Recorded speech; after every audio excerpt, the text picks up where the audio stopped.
सोने की चिड़िया बन जाती है इंडिया। मगर झूठे वादे और झूठे आश्वासन भारतीय जनता पार्टी ने इसके सिवाय 3 साल में कुछ भी नहीं किया। अभी जनता के सामने सशक्त विपक्ष नहीं दिख रहा, इसलिए जनता अभी सब चीजों को देख रही है और वक्त आने पर जैसे 77 में सरकार बदली थी ऐसे 2019 में सरकार बदलेगी। चलिए, आपको लग रहा है कि 2019 में सरकार बदलेगी। मनीष जी, आपसे मुखातिब हूंगा और मैं जानना चाहूंगा कि 3 साल पहले के वादे प्रतिपक्ष कटघरे में खड़ा कर रहा है सरकार को कि जो वादे किए गए थे हर मोर्चे पर सरकार विफल रही है, चाहे सिक्योरिटी हो, चाहे करप्शन हो, चाहे सोशल वेलफेयर की बात हो या फिर एम्प्लॉयमेंट की बात हो, सरकार किसी को भी संतुष्ट नहीं कर पाई। और 3 साल बाद में ये संतुष्ट कर पाई नहीं कर पाई, ये आप लोगों को भी जवाब देना। लेकिन ये बात सही है कि अब एक जवाबदेही बनती है सरकार की। कोई भी डेमोक्रेटिक सिस्टम से चुनी जो सरकार है, 3 साल के बाद में तो हमें लगता है कि अब सरकार को हर पहलू पे खुल करके बोलना चाहिए। जी, निश्चित तौर पर आप देखेंगे योगेंद्र जी कि सरकार ने सामाजिक आर्थिक सुधार की पहल चालू की। वर्षों से जो कांग्रेस पार्टी की सरकार यहाँ थी और पूरा एक अमूमन सब जगह पर निराशा व्याप्त थी, उस सब को ठीक करने के लिए भ्रष्टाचारियों का राजनीतिक दल बन गया था कांग्रेस पार्टी और गठबंधन की सरकार चला के मनमोहन सिंह जी मौन बने रहते थे। भ्रष्टाचार सोनिया जी की कमर के पीछे होता था। सबसे बड़ी बात है 3-3, 4-4 मिनिस्टर जेल में गए, हजारों करोड़ के घोटाले हुए, ए राजा कनीमोझी और जो बंसल हैं, वो सब घटनाएं आजकल ऐसी बातें सुनाई नहीं दे रही है। आप देखेंगे कि एक चरित्रवान और ईमानदार सरकार केंद्र में है। दूसरी बात जो गरीबों की बात है, आपने देखा घर घर में गैस के चूल्हे गए हैं, शौचालय बन गए हैं, जनधन खाते खुल गए हैं, तो जनता को सीधा लाभ मिला है। ये बातें करते थे, जनता को लाभ नहीं मिलता था। राम मनोहर लोहिया जी का जो समाजवाद का सपना था वो माननीय मोदी जी ने पूरा किया और इसलिए जनता ने वोट दिया। आपने देखा यूपी में, आप देखेंगे उड़ीसा में चुनाव हुए, बीजेपी जीती, महाराष्ट्र में नगर निगम के हुए 14 में से 12 जीत गई, आप चंडीगढ़ में, पंजाब में जीत गई, फिर भोपाल में जीत गई। जहां भी चुनाव हुए, पंजाब को छोड़ के आप एक जगह पर, सब जगह पर भाजपा की सरकारें बन रही है। जनता उनसे खुश है। बावजूद कड़े फैसले लेने के, नोटबंदी जैसा आदमी को देश को लाइन में लगाया इन्होंने कहा, फिर भी लाइन में भी खुश थे। लोगों ने कहा देश का भला हो रहा है, मोदी जी ने विश्वास जीता। कांग्रेस पार्टी और विपक्षी दलों की एक बात जानना चाहता, देखिए इस वक्त रिपोर्ट्स अपनी अपनी है। भारतीय मजदूर संघ का मैंने कहीं उल्लेख देखा आज ही, उन्होंने उल्लेख किया है कि 20 लाख नौकरियां नोटबंदी के बाद में लुप्त हो गई हैं, चली गई हैं। तो खुश कैसे कह सकते हैं आप कि लोग खुश हो रहे हैं इससे? एक एटीएम को अगर कोई ट्रांजैक्शन की पहले कोई लिमिटेशन नहीं थी, आज लिमिटेशन कर दी है, बैंकों की मनमर्जी है, उसमें खुशी कैसे जाहिर कर सकता है कोई? नहीं, जो आर्थिक मौद्रीकरण की जो मर्यादाएं हैं उसमें देश साथ खड़ा है। सबको मालूम है नोट छप रहे हैं तो लोगों ने इंतजार कर रहे हैं, लो अब नोट आ गए हैं तो बात खत्म हो गई है। जहां तक मजदूर संघ की बात है, जो आंकड़ा उन्होंने कोई ऐसा नहीं दिया एग्जैक्टली, और ये भी आप देखेंगे कि जो बाकायदा उनके कोट करके अभी मैं आपको साइट पे दिखा सकता हूं, भारतीय मजदूर संघ की ओर से ये कहा गया है कि 20 लाख नौकरियों पर असर पड़ा है। असंगठित क्षेत्र, उन्होंने असंगठित क्षेत्र की बात की है और असंगठित क्षेत्र की कोई गणना नहीं हुई है। आप जानते हैं देश में इस प्रकार की कोई आंकड़ा नहीं है, लेकिन हमें मानते हैं कि टोटल मजदूरी करने वाले लोगों में जो संगठित क्षेत्र के लोग हैं उनके अलावा जितने हैं वो सब असंगठित क्षेत्र में नौकरी करते हैं। लेकिन जो पीएफ खाते हैं उन संख्या में वृद्धि हुई है। जो तनख्वाह पाने वाले लोग हैं, राजस्थान में ही 9 लाख नए पीएफ खाते खुले हैं और पीएफ खाते उन्हीं के खुलते हैं जिनकी नई नौकरी लगती है। तो मैं ये कहना चाहता हूं कि ये बात कहना ठीक नहीं है। दूसरी बात आप देखेंगे कि जो जब देश ने सर्जिकल स्ट्राइक किया तो विपक्षी दलों ने उस पर सवाल खड़े किए तो देश ने उनको कटघरे में खड़ा कर दिया और आप पार्टी का नामो निशान मिटा रहे हैं। तो बड़ी बात यह भी है कांग्रेस पार्टी ने जहां पे समाजवाद की बात की और पिछली साइकिल पर बैठ गई और उनके 7 सीटें जीती वहां पे उत्तर प्रदेश में, प्रधानमंत्री होते थे। नहीं, जनता का समर्थन बता रहा हूं मैं आपको। जो दलित समाज के नाम पर हाथी की मूर्तियां लगा के चुनाव जीतना चाहते थे उनकी 19 सीटें। सवाल 3 साल में आपने जो काम किया बताओ ना हमको। मैंने आप हमारी गलती क्यों बता रहे हो? मैंने वो हमारी कर रही है। आप कंफ्यूज क्यों करना चाहते हैं? कुलवाल साहब, चलिए महेश शर्मा साहब हमारे साथ में। महेश जी, 3 साल के कार्यकाल को अगर हम ले, प्रतिपक्ष पूरी तरह से विफल बता रहा है, लेकिन सत्ता पक्ष ताल ठोक के कह रहा है कि हर आदमी, हर तबका खुश है। जिस तरह से दिल खोल करके उस वक्त मोदी के नाम पे कमल के फूल पे ठप्पा लगाया था, उसी तरह से 3 साल बाद भी लोग पूरी तरह से एप्रिशिएट कर रहे हैं और देश की जनता है वो खड़ी हुई है। और इसके लिए कहा जाता है कि 5 राज्यों के हाल ही में विधानसभा चुनाव, जिसमें बीजेपी को सबसे ज्यादा ताल्लुक था उत्तर प्रदेश उत्तराखंड से, जिसमें जो मेजोरिटी मिली है उसी को उसी तरह से पेश किया जा रहा है कि जनता अपनी भावनाओं को उसी तर्ज पे बता रही है कि जब 2014 में 80 में से 71 सीट देकर के उत्तर प्रदेश में करीब 30% जो टोटल सीट है उसका आंकड़ा अकेले उत्तर प्रदेश से मिला था। तो वो ही आज चुनाव परिलक्षित कर रहे हैं कि बिल्कुल जनता साथ में खड़ी हुई है। क्या माना जा सकता है इसे? इसमें कोई दो राय नहीं कि जिसे जनता जो जिस तरह से समर्थन मिला राज्यों में, दूसरे राज्यों में, और जो अगर चुनावी आंकड़ों का विश्लेषण करें तो वो बात अलग है। चुनाव लड़ना अलग बात है, नीतियां और वादे करना, घोषणाएं करना, उस पर इम्प्लीमेंटेशन करना, ये दिगर बात है। ये माना जा सकता है कि मतलब है कि किन्हीं कारण मतलब किसी न किसी रूप से अच्छे छवि वाले प्रत्याशियों को लेने हैं या और दूसरे में चुनाव जीत गए हों, तो एक ये बिल्कुल दिगर विषय है।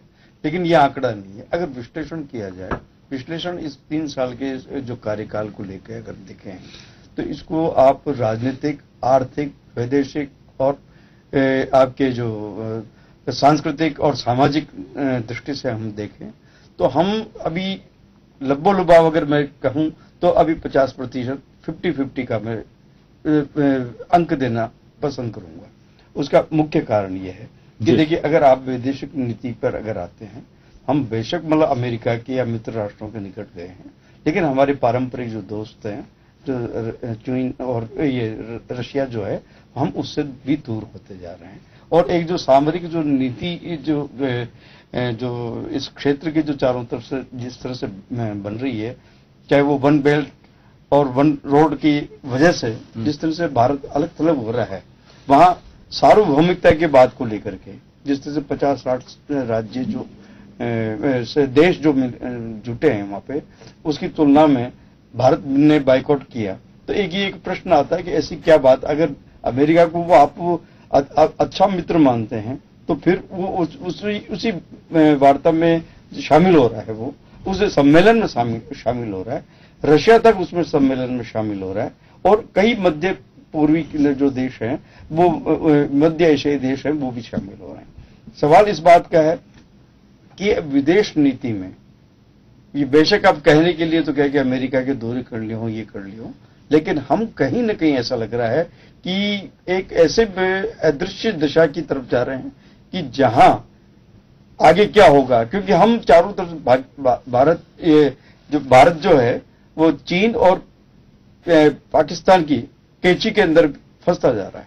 तो एक ये चिंता का विषय है। भारत को इस वन बेल्ट वन रूट में एकदम अलग थलग हो गया नजर आ रहा है। तो ये देखने की आवश्यकता है कि जो हमने पाकिस्तान को अलग करने की कोशिश की थी इस मामले में, सार्वभौमिकता के मामले में और किसी भी मामले में, वहां हम पिछड़ते नजर आ रहे हैं। तो इस नीति पर वापस से परखने की आवश्यकता पड़ेगी।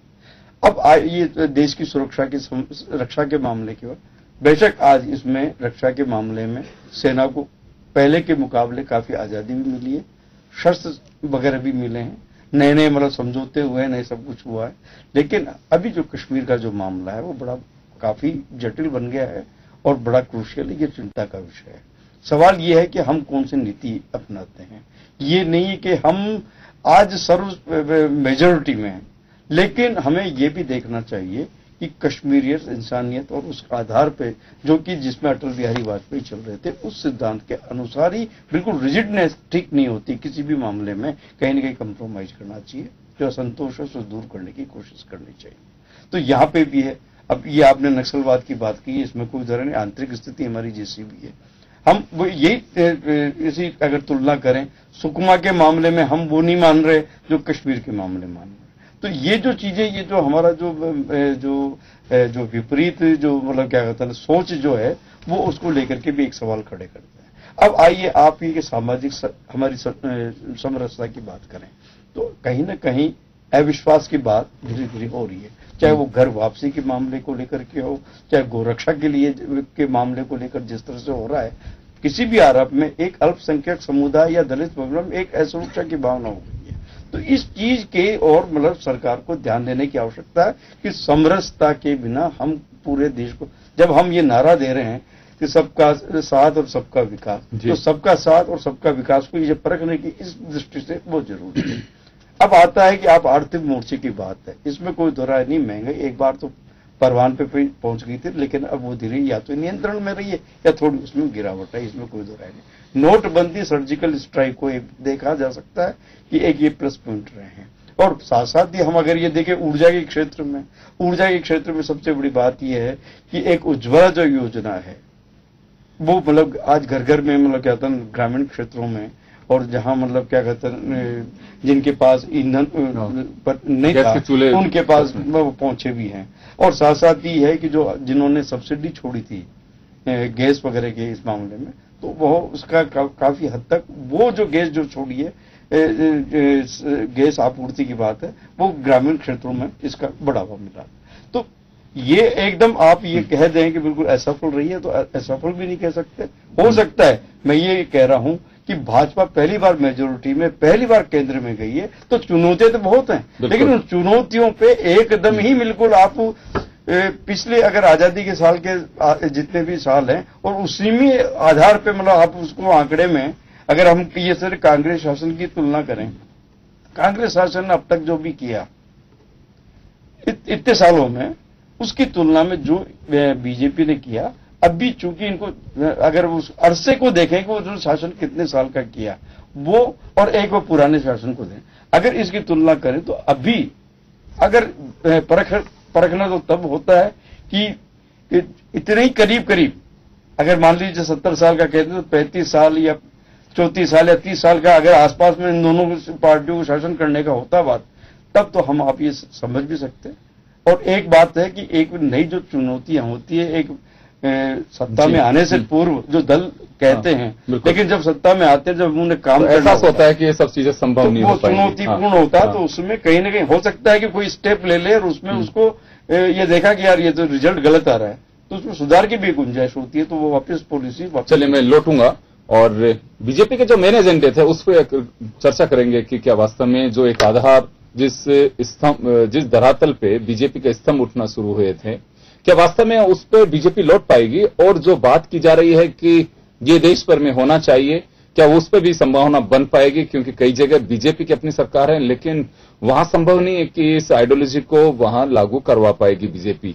एक छोटा सा ब्रेक लेंगे, ब्रेक के बाद हम वापस लौटेंगे।